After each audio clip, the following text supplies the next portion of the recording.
ಎಲ್ರಿಗೂ ನಮಸ್ಕಾರ. ನಾನು ನಿಮ್ಮ PSP. ನನ್ನ ಶಾರ್ಟ್ ಸ್ಟೋರಿಗೆ ಮತ್ತೊಮ್ಮೆ ತಮ್ಮೆಲ್ಲರಿಗೂ ಸ್ವಾಗತ. ಇವತ್ತ ಒಂದು ಬಡ ಅಪ್ಪನ ಕಥೆಯನ್ನು ಕೇಳೋಣ ಅಂತಾರೆ.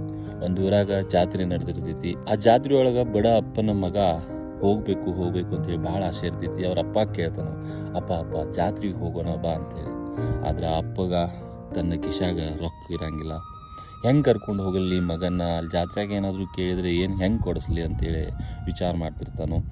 ಮಗಗೆ ಹೇಳ್ತಾನೋ, ಜಾತ್ರೆಗೇನೋ ಹೋಗುನಪ್ಪ, ಆದ್ರೆ ನನ್ನ ಕಿಶಾಗ ದುಡ್ಡೇ ಇಲ್ಲ, ನೀನು ಕರ್ಕೊಂಡು ಹೋಗಿ ನಾ ಏನು ಮಾಡಲಿ ಅಲ್ಲಿ? ಅವಾಗ ಮಗ ಅಂತಾನೋ, ಅಪ್ಪ ನಂಗೇನೂ ಬೇಡ, ನಾ ಜಾತ್ರೆ ಒಳಗೆ ತಿರುಗಾಡಿ ಬರೋಣ ಅಷ್ಟೇ, ಬಾ ಅಂತ ಕರೀತಾನೆ. ಹ್ಞೂ ಅಂತೇಳಿ ಅಪ್ಪ ಮಗನನ್ನು ಕರ್ಕೊಂಡು ಹೋಗ್ತಾನೆ. ಜಾತ್ರೆಗೆ ಹೋದಂಗೆ ಮುಂದೆ ಸಣ್ಣ ಮಗ ಇರ್ತೈತ್ರಿ, ಅದಕ್ಕೇನು ಅರ್ಥ ಆಗ್ತೈತಿ. ಆದ ಜಾತ್ರೆಗೆ ಹೋದಾಗ ಅಪ್ಪ ಐಸ್ ಕ್ರೀಮ್ ಕೊಡು, ಅಪ್ಪ ಕಬ್ಬಿನ ಜ್ಯೂಸ್ ಕೊಡು, ಅಪ್ಪ ಸರ್ಕಸ್ಗೆ ಹೋಗೋಣ ಬಾ, ಹೀಗೆಲ್ಲ ಕೇಳಕ್ಕೆ ಶುರು ಮಾಡ್ತಾನೆ. ಅಪ್ಪಗೆ ಆಸೆ, ಮಗಗೆ ಇದೆಲ್ಲ ಕೊಡಿಸ್ಬೇಕು, ತೋರಿಸ್ಬೇಕು, ಇದೆಲ್ಲ ಆಸೆ. ಆದ್ರೆ ಅಪ್ಪನ ಕಿಶಾಗ ದುಡ್ಡೇ ಇರಂಗಿಲ್ಲ. ಹಂಗೆ ಇಲ್ಲ ಮಗ ಬಾ, ಹಂಗೆ ಮುಂದೆ ಹೋಗೋಣ ಬಾ ಅಂತ ಹೇಳಿ ಕರ್ಕೊಂಡು ಹೋಗ್ತಾನೆ. ಮುಂದೆ ಹೋಗಿ ಆ ಹುಡುಗ ಒಂದು ದೊಡ್ಡ ಜೋಕಾಲಿ ನೋಡ್ತಾನು. ಜೋಕಾಲಿ ನೋಡಿದ ತಕ್ಷಣ ಹುಡುಗ ಆ ಜೋಕಾಲಿ ಒಳಗೆ ನೋಡ್ತಾನ ಮಗ್ನಾಗಿ ಅಪ್ಪನ ಕೈ ಬಿಟ್ಬಿಡ್ತಾನೆ. ಅಪ್ಪ ಒಂದ್ ಕಡೆ ಹೋಗ್ತಾನು, ಮಗ ಒಂದ್ ಕಡೆ ಹೋಗ್ತಾನು.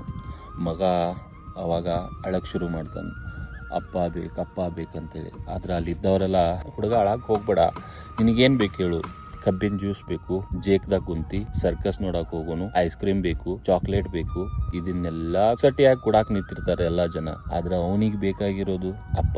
ಆ ಹುಡುಗಿಗೆ ಇವಾಗ ಎಲ್ಲ ಇದ್ರೂ ಅಪ್ಪ ಅನ್ನೋರು ಇಲ್ಲಾಗಿದ್ರು. ಅಪ್ಪ ಅನ್ನೋರು ಎಷ್ಟು ಮುಖ್ಯ ಇದಾರೆ ಜೀವನದಾಗ ಅನ್ನೋದ ಯಾರಿಗೆ ಅಪ್ಪ ಇಲ್ಲಲ್ಲ ಅವ್ರಿಗೆ ಅರ್ಥ